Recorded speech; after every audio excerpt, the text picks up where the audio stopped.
HSC 2025 সালের পরীক্ষায় ইংরেজি দ্বিতীয় পত্রের 60 নম্বরের যে গ্রামার অংশ রয়েছে সেই গ্রামার অংশে আমরা রিভিশন ক্লাস করব কিভাবে পরীক্ষায় আমরা ম্যাক্সিমাম নাম্বার তুলতে পারি।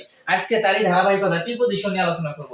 আর এই প্রিপোজিশন তোমাদের 1 নং কোশ্চেন আনসার লিখতে হবে। আর প্রিপোজিশনের মধ্যে আমাদের দুই ধরনের প্রিপোজিশন করতে হবে, একটা হলো মিনিং বেসড প্রিপোজিশন, একটা হলো অ্যাপ্রোপ্রিয়েট প্রিপোজিশন। আর মিনিং বেসড প্রিপোজিশন গুলো আলোচনা করব, তার পূর্বে আমরা অ্যাপ্রোপ্রিয়েট প্রিপোজিশন গুলো একটু আলোচনা করি। অ্যাপ্রোপ্রিয়েট প্রিপোজিশন হলো কিছু কিছু শব্দ রয়েছে যে শব্দগুলোর পরে নির্দিষ্ট প্রিপোজিশন বসে, ওইগুলো আমাদেরকে মুখস্থ রাখতে হবে। আমি তোমাদের ঢাকা বোর্ড 2023 সালে एग्जांपल দিয়ে দেখাই। ঢাকা বোর্ড 2023 সালের প্রিপোজিশন অংশ দেখো, এখানে যে শূন্যস্থান রয়েছে 10টি শূন্যস্থান, এই 10টি শূন্যস্থানের মধ্যে বেশিরভাগগুলো অ্যাপ্রোপ্রিয়েট প্রিপোজিশন এসেছিল। এখানে খেয়াল করে দেখো, এ নাম্বারের পূর্বে শব্দ রয়েছে অ্যাকুস্টোমেটেড, অ্যাকুস্টোমেটেডের পরে কি বসে? টু বসে, তাহলে আমাদেরকে এটা মনে রাখতে হবে অ্যাকুস্টোমেটেড টু। এরপরে দেখো বি নাম্বারের শূন্যস্থানের আগে রয়েছে অ্যাডিক্টেড, অ্যাডিক্টেডের পরে কি বসে? টু। এরপর সি নাম্বারে রয়েছে এভার্স, এভার্সের পরে কি বসে? টু। ডি নাম্বারের পূর্বে রয়েছে ক্লাইন, ক্লাইন্স এর পরেও কি বসে? টু। এরপর ই নাম্বার রয়েছে ইউজড, ইউজড এর পরেও কি বসে? টু। এফ নাম্বার রয়েছে ডাউটফুল, এই ডাউটফুল এটা অ্যাপ্রোপ্রিয়েট প্রিপোজিশন অনুযায়ী বসতেছে না, এটা বসতেছে মিনিং বেসড এর উপর। এখানে খেয়াল করে দেখো, এখানে বলা হয়েছে he is not doubtful dash his success, সে সে তার সফলতা নিয়ে সফলতা সম্পর্কে ডাউটফুল থাকে না, যে ভালো স্টুডেন্ট। এই প্যাসেজটা আমার পড়া আছে আগে থেকে, আমি প্যাসেজটা পড়ে সময় নষ্ট করছি না, জাস্ট আমাদেরকে দেখিয়ে দিচ্ছি যে দেখো এখানে অ্যাপ্রোপ্রিয়েট প্রিপোজিশন কোনগুলো আর মিনিং বেসড প্রিপোজিশন কোনগুলো, আর অ্যাপ্রোপ্রিয়েট প্রিপোজিশন আসে কতগুলো আর মিনিং বেসড প্রিপোজিশন আসে কতগুলো। বেশিরভাগ কিন্তু অ্যাপ্রোপ্রিয়েট প্রিপোজিশনে আসতেছে। এরপর জি নাম্বার রয়েছে কনসিয়াস, কনসিয়াস এর পরে কি বসে? অফ। এইচ নাম্বার শূন্যস্থান আগে রয়েছে বোস্টফুল, বোস্টফুল এর আগে কি বসে? অফ। আই নাম্বার এটা মিনিং বেসড প্রিপোজিশন, এখানে বলা হয়েছে he behaves well dash all, সে সবার সাথে ভালো ব্যবহার করে। আর্থের দিক থেকে দেখা যায় এখানে উইথ বসে। এরপরে যে নাম্বারে রয়েছে অ্যাটেন্স, অ্যাটেন্স এর পরে কি বসে? টু। এখানে খেয়াল করে দেখেছো শূন্যস্থানের মধ্যে বেশিরভাগ ক্ষেত্রে অ্যাপ্রোপ্রিয়েট প্রিপোজিশন বসতেছে, অল্প ক্ষেত্রে মিনিং বেসড প্রিপোজিশন বসতেছে। আমাদেরকে অ্যাপ্রোপ্রিয়েট প্রিপোজিশন গুলো মুখস্থ রাখতে হবে। কারণ কোথায় থেকে আমরা অ্যাপ্রোপ্রিয়েট প্রিপোজিশন মুখস্থ করব? বইয়ের মধ্যে তো অনেকগুলো দেওয়া আছে, আমরা পড়বো কোথায় থেকে? বোর্ড কোশ্চেন থেকে, বোর্ড কোশ্চেন থেকে। আর পরীক্ষা যেহেতু 3 তারিখে, আমাদের অন্যান্য সাবজেক্টও আছে, শুধু ইংরেজি নিয়ে পড়ে থাকলে তো হবে না। আমরা যখন পড়বো শেষের বোর্ড কোশ্চেন থেকে পড়ার চেষ্টা করব। 2016 সাল, 15 সাল, 17 সাল, আর যে যে বোর্ডে পরীক্ষা দিচ্ছ সেই বোর্ডের প্র্যাকটিস বা সারা, সেই বোর্ড ছাড়া অন্য বোর্ডগুলো প্র্যাকটিস করে। এখন আমরা মিনিং বেসড প্রিপোজিশন কিভাবে পড়তে হয় সেটা আমরা শিখবো। মিনিং বেসড প্রিপোজিশন একদম সহজ, শুধু একটু মনোযোগ দিয়ে চোখ কান না খুলে রেখে শুনে রাখো, সম্পূর্ণ প্রিপোজিশন এখনই হয়ে যাবে তোমার। দেখো এখানে রয়েছে ওয়ান, ওয়ান প্রিপোজিশনটা ওই জায়গায় বসবে যেখানে একটা সারফেস থাকবে, সারফেসের উপরে কোনো জিনিস স্পর্শ অবস্থায় লাগানো থাকবে। যখন আমি চেয়ারের মধ্যে বসি, চেয়ারটা কি আমার একটা সারফেস, আমি ওখানে বসে আছি লাগানো অবস্থায়, তখন ওই জায়গায় বসবে প্রিপোজিশন ওয়ান। এই মার্কারটা আমার হাতের উপর রাখলাম, হাতটা হলো আমার সারফেস, আর আমি এই মার্কারটা স্পর্শ অবস্থায় রাখলাম, তাহলে এখানে বসবে ওয়ান। অর্থাৎ যখন কোনো জিনিস কোনো কিছুর উপরে স্পর্শ অবস্থা থাকবে তখন তার জন্য ব্যবহার হবে ওয়ান। আর ওয়ান টু হলো যখন কোনো জিনিস লাভ দিয়ে কোনো কিছুর উপরে সারফেসের উপরে পড়বে, তখন আমরা সেই জায়গায় শূন্য স্থানের মধ্যে ওয়ান টু ব্যবহার করব। ধরে নাও মার্কারটা এখানে রয়েছে, আমার হাত হলো এখানে, এখান থেকে মার্কারটা এখানে পড়লো, তাহলে এই যে লাভ দিয়ে বা কোনো মোশন অবস্থা এখানে এসে সারফেসের উপরে পড়লো, তখন আমরা এটার জন্য ব্যবহার করব ওয়ান টু। আর ইন হলো কোনো জিনিসের মধ্যে থাকবে, ইন তো বুঝি আমরা ক্লাসের মধ্যে আছি অথবা কোনো আকাশের মধ্যে আছি, ফিল্ডের মধ্যে আছি।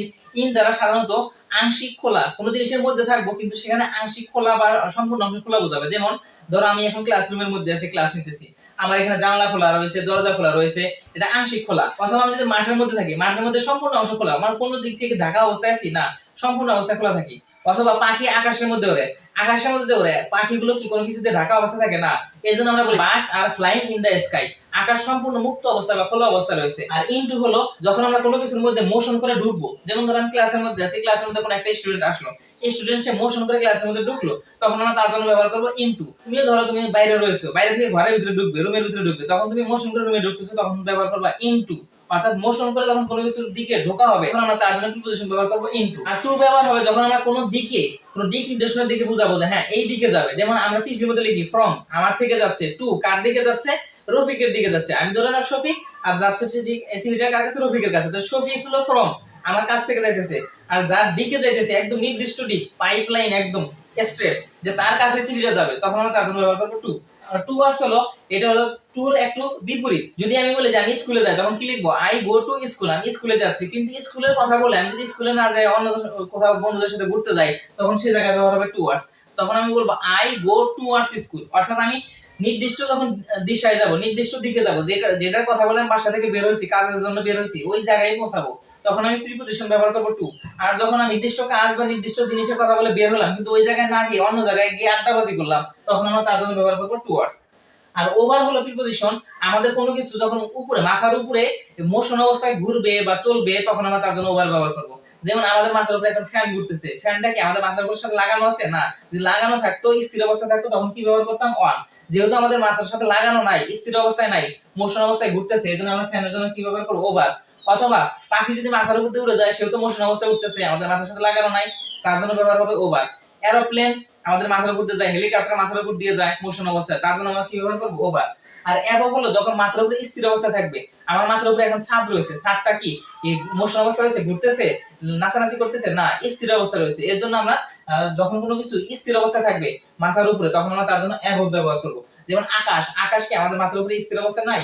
হ্যাঁ, স্থির অবস্থায় আছে। এর জন্য আমরা আকাশের আগেও আমরা কি বসাবো? অ্যাবভ। অর্থাৎ আমাদের মাথার উপরে যদি কোনো টুপি থাকে, মাথার উপরে টুপিটা স্থির অবস্থায় থাকবে, মাথার সাথে লাগানো, তখন আমরা অন ব্যবহার করব। যখন মাথার উপরে ফ্যান ঘুরতেছে, ফ্যানটা তো মোশন অবস্থায় ঘুরতেছে, মাথার সাথে লাগানো, তখন আমরা ব্যবহার করব ওভার। আর যখন মাথার উপরে স্থির অবস্থায় থাকবে, যেমন ঘরের ছাদ বলো, আকাশ বলো, এরকম ক্ষেত্রে আমরা ব্যবহার করব অ্যাবভ। আর আন্ডার, আন্ডার মানে হলো নিচে, সব সময় রাখবো কাভারিং। আমরা সবাই আন্ডারপ্যান্ট ব্যবহার করি। আন্ডারপ্যান্ট কোথায় থাকে? নিচে থাকে। তাহলে নিচে থাকে, তার মানে কি আন্ডার মানে যে ঢাকা অবস্থায় থাকবে একদম নিচের মধ্যে, সেই ক্ষেত্রে আমরা আন্ডার ব্যবহার করব। আমরা যখন বলি আন্ডার দ্য ট্রি, এই সে কোথায় বসে আছে? গাছের নিচে বসে আছে, আন্ডার দ্য ট্রি। সে উপর থেকে যদি দেখো, তাহলে গাছের ছায়ার নিচে ঢাকা অবস্থায় সে বসে আছে, এই জন্য আমরা তাকে বলছি আন্ডার। আর বিলো, বিলো মানে নিচে থাকবে কিন্তু কোনো কিছুর অবস্থা ঢাকা থাকবে না। যেমন ধরে নাও আমি লেখাটা লিখছি যে 1 নং কোশ্চেন আনসার, এই কোশ্চেন আনসারের নিচে আমি প্রিপোজিশন সম্পর্কে লিখছি, তাহলে এটা নিচে কি কোনো কিছু ঢাকা আছে? না।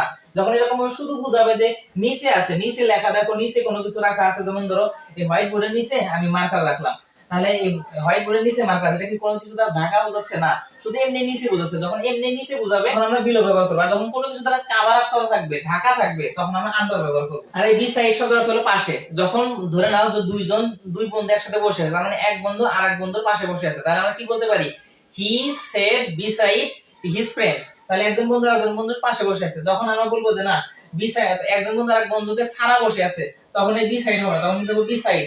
তাহলে বলবো he said besides his friends, তার বন্ধুকে ছাড়া সে বসে আছে। এই beside এর অর্থ হলো without except। সর্বশেষ অ্যাক্রস অথবা থ্রো।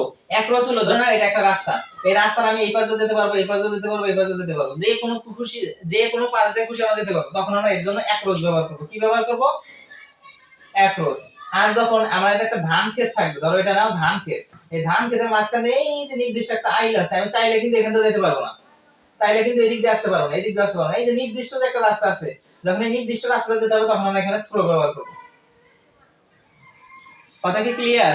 যখন আমরা যে কোনো রাস্তা থাকবে, মাঠ থাক বা নদী থাক, আমরা যখন ওই নদী, রাস্তা, মাঠের যে কোনো পাশ দিয়ে খুশি এদিক ওদিক অ্যাপ্রোচ যে কোনো পাশে যেতে পারবো, তখন আমরা অ্যাপ্রোচ ব্যবহার করব। আর যখন নির্দিষ্ট রাস্তা দিয়ে যেতে হবে, তখন আমরা থ্রো ব্যবহার করব। এই হলো মিনিংলেস প্রিপোজিশনের একটা অংশ। এটা হলো প্রিপোজিশন অফ ডিরেকশন, অর্থাৎ এগুলো দ্বারা দিক নির্দেশনা দেয় যে কোন দিকে যাবে। দেখো সবগুলো কিন্তু দিক বোঝাচ্ছে, যে এই দিকে যাবে না ওই দিকে যাবে, এখানে না সেখানে, এগুলো বোঝাচ্ছে।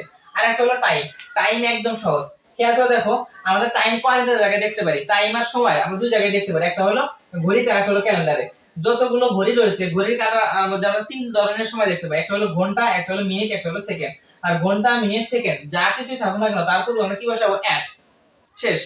আর এখানে রয়েছে ক্যালেন্ডার। ক্যালেন্ডারের মধ্যে দুই ধরনের টাইম রয়েছে, একটা হলো এক দিনের ডিউরেশন, যেমন আজকে আমি ভিডিওটা তৈরি করতেছি, আজকে হলো 22 তারিখ, 22শে জুন, তাহলে 22শে জুন আজকে হলো রবিবার, তাহলে আমরা এই রবিবার একটা দিন, আজকে দিন শেষ হওয়ার পর কি হবে? সোমবার হবে। রবিবার আজকের দিনই শেষ, আর আজকে হলো 22 তারিখ, তাহলে এই 22 তারিখ আজকে শেষ হবে। যেটা এক দিনের ডিউরেশন বোঝাবে, এক দিনের ডিউরেশন, সেটা হতে পারে তোমার দিনের নাম, শনিবার, রবিবার, সোমবার, হতে পারে তারিখ, যেটাই হোক না কেন তার পূর্বে কি বসবে? দিন অথবা তারিখ হলে ওয়ান বসবে।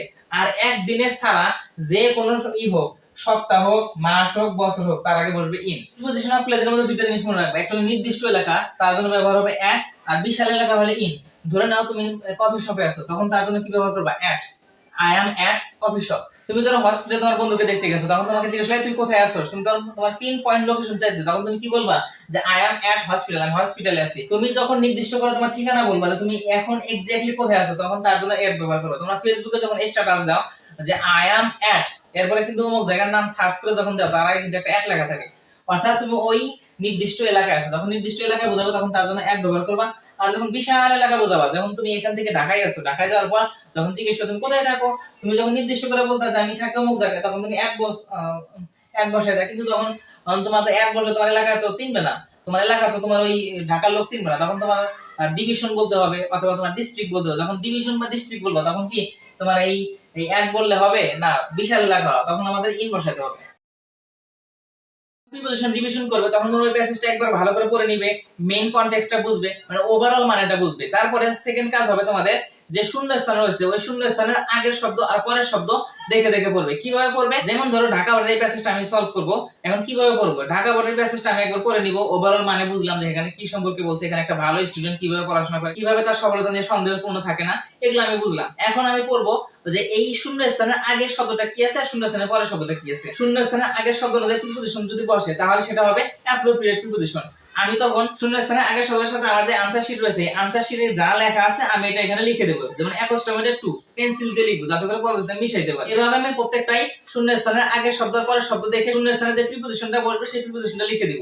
আর আমি যখন পরীক্ষার দিন পড়ে যাব তখন আমি এই আনসার শিট আর খুঁজতে যাব না যে কোথায় কোন প্রিপোজিশন বসবে না বসবে, আনসার শিট যা কোথায় চলে যায় যাক, আমার বইয়ের মধ্যে সবকিছু লেখা আছে। আমি যখন পরীক্ষার আগে পড়লাম তখন আমি তো ওভারঅল প্যাসেজের অর্থ জানি যে এখানে কি বোঝাতে চাইছে। এখানে আগের দিন বা পরীক্ষার যেদিন আমি প্রস্তুতি নিয়ে যাব ওই দিন আমি আর সম্পূর্ণ প্যাসেজ পড়বো না, শুধু আমি দেখবো শূন্য স্থানে আগে কোন শব্দ রয়েছে আর শূন্য স্থানে পরে কোন শব্দ রয়েছে। আর যদি শূন্য স্থানে আগের যে শব্দ রয়েছে সেই শব্দ অনুযায়ী যদি প্রিপোজিশন বসে তাহলে তো অ্যাপ্রোপ্রিয়েট প্রিপোজিশন হলো। আমার তো সেটা একবার পড়ছি, আবার যখন পড়বো তখন আমার এটা বারবার মেমোরাইজিং এর মধ্যে চলে যাবে।